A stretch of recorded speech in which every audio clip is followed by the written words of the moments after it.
9 मई के हवाले से सवाल हुआ तो उसके ऊपर उन्होंने अफवाज पाकिस्तान का जो ओरिजिनल एक पॉइंट ऑफ व्यू स्टैंड रहा है उसको दोहराया।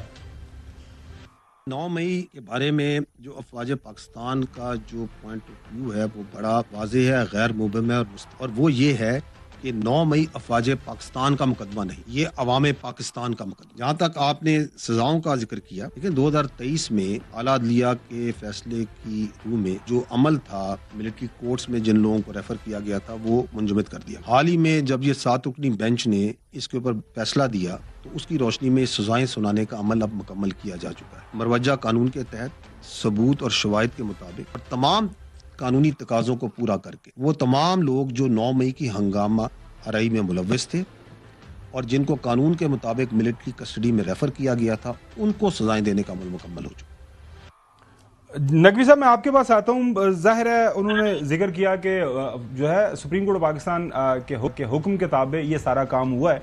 और पाकिस्तान के आइन और कानून के मुताबिक ये सारी चीज़ें आगे बढ़ी हैं और उसी के तहत ये सारा मामला आगे बढ़ रहा है और जाहिर है इसको कंटिन्यू किया जाएगा अंडरलाइनस जो भी इसके पीछे जो प्लानर्स हैं, जिन्होंने प्लान किया, जिन्होंने एग्जीक्यूट किया, उनको जाहिर है जो भी जिसके खिलाफ जो शवाहिद मिलेगा उसको पेश किया जाएगा। और एक बात उन्होंने बार बार दोहराई वो ये कि ये तमाम जो लोग एक्यूज्ड हैं जिनको सजाएं हो गई हैं, ज़ाहिर है सुप्रीम कोर्ट का फैसला भी आना है, उनके पास तमाम कानूनी आइनी हक है। इसके बाद वो चीफ आर्मी स्टाफ के सामने अपनी अपील रख सकते हैं, हाई कोर्ट्स में जाएंगे, उन्होंने जिक्र किया, सुप्रीम कोर्ट जो पाकिस्तान की अवेलेबल है। योर थॉट्स नकवी साहब? कोर्ट ऑफ अपील भी रहती है इसमें पहले। देखिए यही बात हमने कल की थी खबर भाई, इसी हवाले से कि ये तो बहुत अच्छा हो गया कि मिलिट्री कोर्ट्स का फैसला आ गया, तो जो जिनके खिलाफ फैसला आया है उनके लिए अब आसानियां बढ़ेंगी, कम नहीं है, मुश्किलें कम बढ़ेंगी नहीं, आसानियां बढ़ेंगी। तो ये तो हमने बात कल की थी और जाहिर ये कोर्ट सारे खुले हैं तो अब एक एक करके वहां पे अगर सुनवाई होती है तो नतीजा सामने आ जाएगा जो केस का फैसला होगा। लेकिन जो जरूरी बात जो डीजी स्क्वायर साहब ने की, जो आपने इंट्रो भी माशाल्लाह बड़ा जबरदस्त दिया, उसमें तकरीबन सारी बातें चल रही, कुछ कहने की गुंजाइश नहीं रहती इसके अंदर। लेकिन एक बड़ी जबरदस्त बात जो डीजी स्क्वायर ने प्रेस कॉन्फ्रेंस की, देखें जोग्राफिकल बॉर्डर्स पे तो ये जंग 20 साल से जारी है, फौजी भी शहीद हो रहे हैं, अवाम भी इसके अंदर शहीद हो रही है और इस फितना अल खवारिज के खिलाफ तो ये जंग हम लड़ ही रहे हैं, अपनी गलियों में भी लड़ रहे हैं, अपनी सरहदों पे भी लड़ रहे हैं। लेकिन असल जंग जिसका हमें सामना है और यही लुब्बे लुबाब है डीजी आईसीआर साहब की प्रेस कॉन्फ्रेंस का,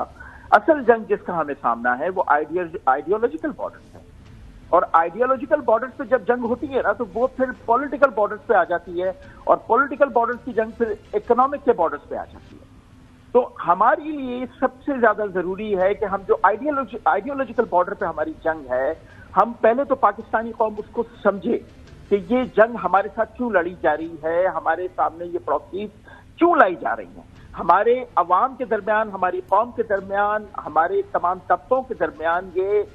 जो नफरत है इसको क्यों फैलाया जा रहा है, इदारों के खिलाफ क्यों फैलाया जा रहा है, एक कौम को दूसरे कौम के खिलाफ क्यों खड़ा किया जा रहा है, एक फिरके को दूसरे फिरके के खिलाफ क्यों खड़ा किया जा रहा है। और ऐसे तमाम अवामिल का जो इन्होंने फेक न्यूज की बात की, फेक न्यूज क्या है, ये आइडियोलॉजिकल बॉर्डर पे हमला है ना। जब आपको एक गलत खबर दे दी जाती है और उस गलत खबर को बार बार इस तरह बयान किया जाता है कि वो सच लगने लगे, क्योंकि जाहिर है एक पूरा नेटवर्क है जो काम कर रहा है, जिसके पीछे फीडिंग भी है, जिसके पीछे पूरा एजेंडा भी है, वो पूरा नेटवर्क जो है जब काम कर रहा होता है तो कोई भी झूठी खबर वो इतनी तेजी से फैलती है कि जब तक सच सामने आता है वो झूठी खबर अपना असर दिखा चुकी होती है। तो पाकिस्तानी कौम को दरअसल इसमें अपना किरदार अदा करना है, क्योंकि अगर ये चीज हमें तबाह करती है तो ये फौज का नुकसान थोड़ी है, ये शहबाज शरीफ, इमरान खान, नवाज शरीफ, आसिफ जरदारी का नुकसान थोड़ी है, ये पाकिस्तानी कौम, पाकिस्तानी आम अवाम का नुकसान है। क्योंकि एंड ऑफ द डे किसी भी कामयाब रियासत की जो बेनिफिशरी होती है वो अवाम होती है, उसके ओहदेदार नहीं होते। जी।